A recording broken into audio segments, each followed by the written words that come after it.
Netcasts you love. From people you trust.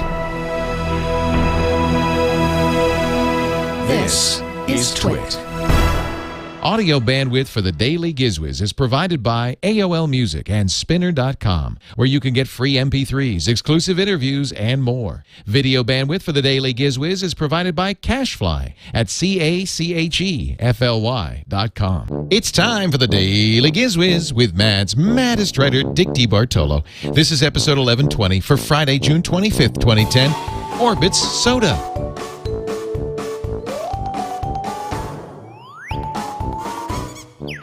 Now, get ready for Dick.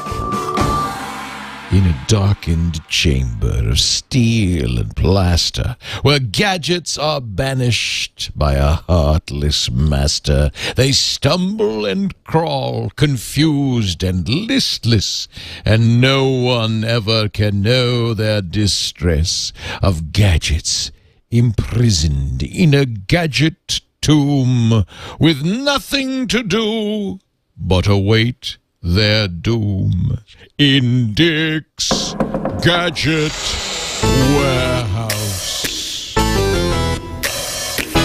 They're geeky and they're goofy, together they are loopy.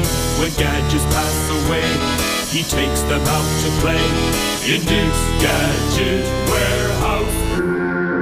And now here he is, the most macabre of gadget masters, Dick DeBartolo. Leo, how you doing? I'm fine. How are you? Good to see you. Hi, Dick. Who wrote that intro? Hey, thanks to Danny from Sydney, Australia. I should write it in a fake Sydney, Australian accent to really piss him off. But yeah, thank you. We're getting a lot of people now writing Gadget Warehouse. It's finally come to the fact that they couldn't stand the ones that you were making that up. I was making up just off the top of my head. I thought they were great. Good enough for you? No, they were wonderful. My favorites is when you got totally lost. Those are the best ones. Well, I don't get lost anymore because of Danny Whitmer from Sydney, Australia. Thank you. Yeah, you know, I should do those like the somebody's saying like the haunted house from Disneyland. You know, there are no Tower windows. Of Terror. Oh, you know that is and no doors. That was the great Paul Frees did that. The guy at the voice of Tony the Tiger. They're great. And people don't know that he also did the voice of the Pillsbury Doughboy. He had quite a range. Yeah, Tony the Tiger, the cartoon was done by Bob Jones, who's done a lot of work for Mad Magazine. Really? So that's my 1 degree of separation. 1 degree of separation. Tony the Tiger. From Paul. You want to hear some of the voices of Paul Frees? Oh, yeah. I think there's a YouTube video here. Let's see. The voices of Paul Frees. The many voices. Here's the Haunted Mansion. When hinges creak in doorless chambers, and strange and frightening sounds echo through the halls. Sounds like Orson Welles. Yeah, he had a little Wellesian, but the air is deathly still. It did. That is the time when ghosts are present, practicing their terror with ghoulish delight. I love that. Here's the other one. This is the Pillsbury Doughboy. Don't forget home baked at your house. Bake Pillsbury. That's the same guy. That's right. He also was in the Beatles cartoon. He was both John and George in the The Beatles. operator, she says I owe her £10. You forgot to reverse the charges. If she wants £10, I'll give her £10. 1, 2, 3, 4, 5, 6. And I like that. do you remember Secret Squirrel, the character Morocco Mole? Gosh, SS, what do we do now? After him, what else? Come on, Morocco. Lots of money in cartoon voices. Yeah. What do you think you're doing, Morocco? I just want to make sure I am me. He was good at the giggles. You never did voiceover, did you? No, I wish I could have done. I could have done it. Well, fatso, So, did you enjoy your slip? Boy, you little pipsqueak, I'll mash you. Be my jest. This is all cartoon work. Smashing, oh boy, smashing. But you can kind of start to recognize he was also Boris Badenov in Rocky and Bullwinkle. Oh, one of my favorite shows. Great Russian accent. Busybody's cold. Now on to the hardest part of yes. this. That is, we're going to take Washington. Moose and Squill. Not hard. No. Look at headlines. Natasha. Boston takes Washington 7-2. Anybody can take Washington. Wait till next year. Come on, Natasha. And also, see if you recognize this voice from the Wonderful World of Color. So I can lose those green with envy. Professor Ludwig von Drake. Dragon. Yeah.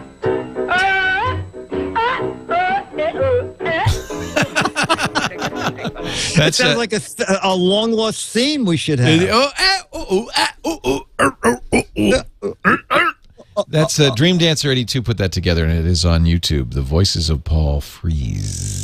Nice. He also did. This guy did June Foray, who was. Oh, June. Yeah, she was very talented. Yeah. Yep. Yeah. And Dawes Butler, remember him? Dawes Butler. Oh, you'd recognize his voice. We'll save that for another day. Okay, very good. Meanwhile, what have you found? You said you had something really good yesterday. Really? Now, I'll just read the press release, and you tell me if you are urged to run out and buy this. I want it now. Oh, read it first. Okay. Okay, it's dated April 1997, and the date line is Vancouver, British Columbia. Well, it's got to be good. Okay, yeah. Clearly Canadian Today. Yes. Announced the Canadian launch of Orbitz, North America's first texturally enhanced alternate beverage. Orbitz is a unique, natural, fruit-flavored, non-carbonated beverage with colorful gel spears that seem to defy gravity by remaining suspended in the liquid. The gel spears have a delicate texture and deliver flavors that complement the flavor of the beverage. This is the drink with the balls in it. It is, Leo. Listen to the 4 flavors it was available in: raspberry citrus, blueberry melon strawberry, yum, pineapple banana cherry coconut, and vanilla orange. Consumers can purchase Orbitz beginning May 1st, 1997. And they can stop purchasing it on June 1st. The day after. Exactly. Leo, they sent me 2 You have some still. Now, how do those balls hold up? Here we are 13 years later. I don't think they probably taste better. I mean, it was the worst. First of all, you would drink the stuff, and when those gel balls would go down your throat, you're thinking, is this safe? Do they have a Food and Drug Administration in Canada?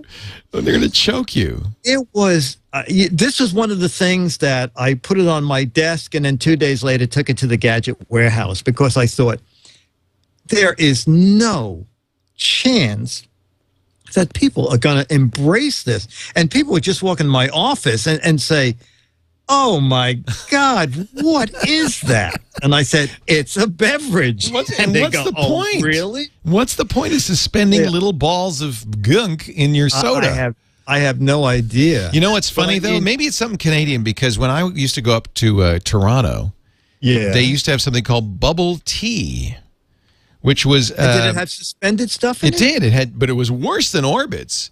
It's a Chinese drink, because I saw it in China, too. It's worse than Orbitz. It has suspended big pearl tapioca balls in it at the bottom. Ooh, that sounds good. And then they give you, well, it's weird, because they give you a big straw to suck it up with. And every once in a while, as you're sucking up the soda or the drink, a tapioca ball comes shooting up the tube at you. Oh! So bubble tea is very popular. I mean, wow. Yeah, and in Canada anyway. So maybe there's a reason why. Tapioca is better than carbohydrate-based gelatin spears. I'd rather have not much tapioca. Different. Not much different. Not much different.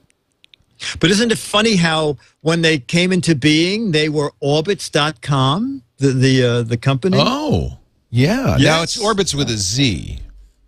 Well, that's the way Orbitz is, right? Is it? Oh, yeah, I guess it is. Yeah. Oh, you're right. Come to think of it. So Orbitz.com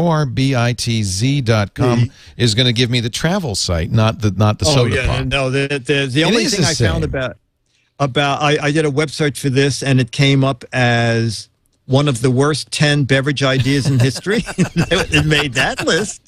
See, this is why Orbitz used this name for their site, because they knew there wasn't a chance in hell anybody still wanted to call themselves Orbitz. That's very funny, that it was available. They knew it was available. The only good thing, it says that occasionally unopened bottles can be sold on eBay. So, well, maybe you could sell that bottle for something. Maybe, yeah. But it's too much fun. I mean, unless someone's offering a ton of money, it's too much fun to have this. I'm going to leave it around for a while. Do they still look the same? I mean, have they retained the color, the shape, the consistency? They did. They're not turning brown? Ugly as ever. The balls are springy. They haven't sunk to the bottom. They are suspended the way they were the day I got it. You really got to wonder. Every nutritious bite. How did that pitch meeting go? All right, guys, I got something. I know we got a new soda. We need something different, We're going to float little balls in the soda. People will love it. Gelatin packed balls. It'll look like something went wrong at the plant. Exactly.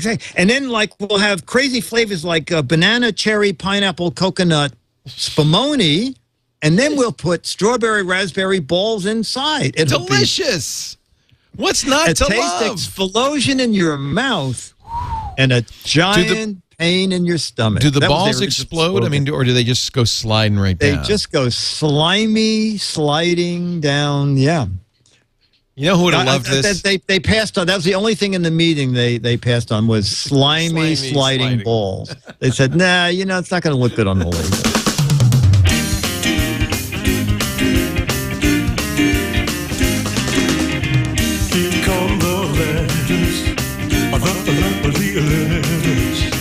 Here come the GizWiz letters now. Oh, baby. Here come the Giz. I said the GizWiz letters now. Oh, yeah. And now a letter for the GizWiz. A letter from Bob Kuhn, Kuehn, and Bob asks, who the heck was it?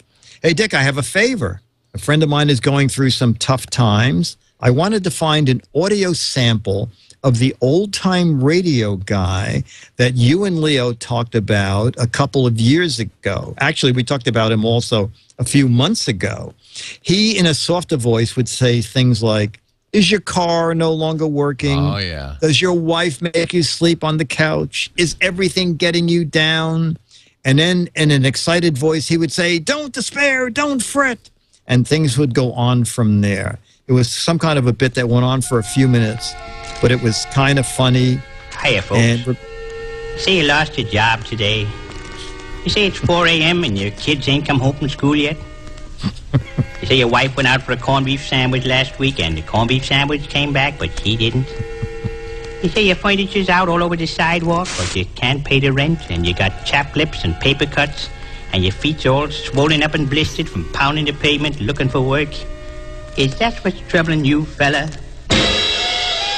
Lift your head up high and take a walk in the sun with a dignity and stick. That one? That's the one he's looking for? Is that it, you think? Never give up. Never give up. The old philosopher.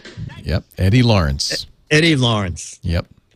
So, Bob, there you go. Eddie Lawrence. And did you Google Eddie Lawrence or old philosopher? Old philosopher, and you can find it on YouTube and all over the place. He's still beloved, although God only knows why.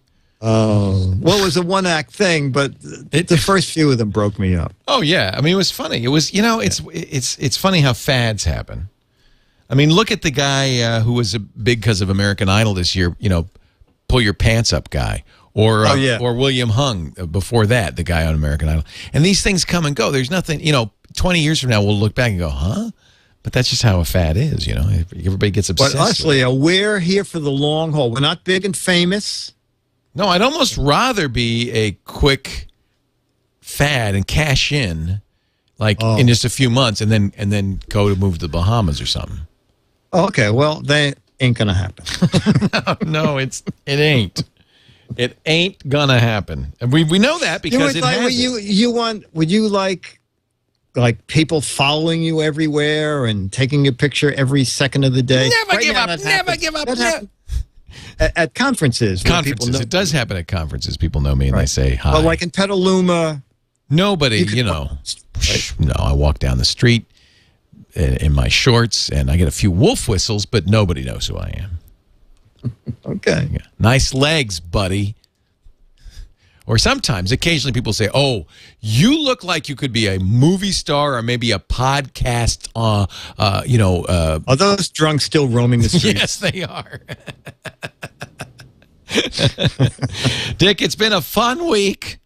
Never give up, never give up, never give up.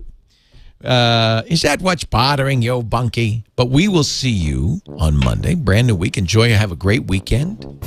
I'll come up with something for the, Turn the Tables Tuesday. I'm sure there's got to be something lying around here. Well, then I'll be here. DAILY. It's the Daily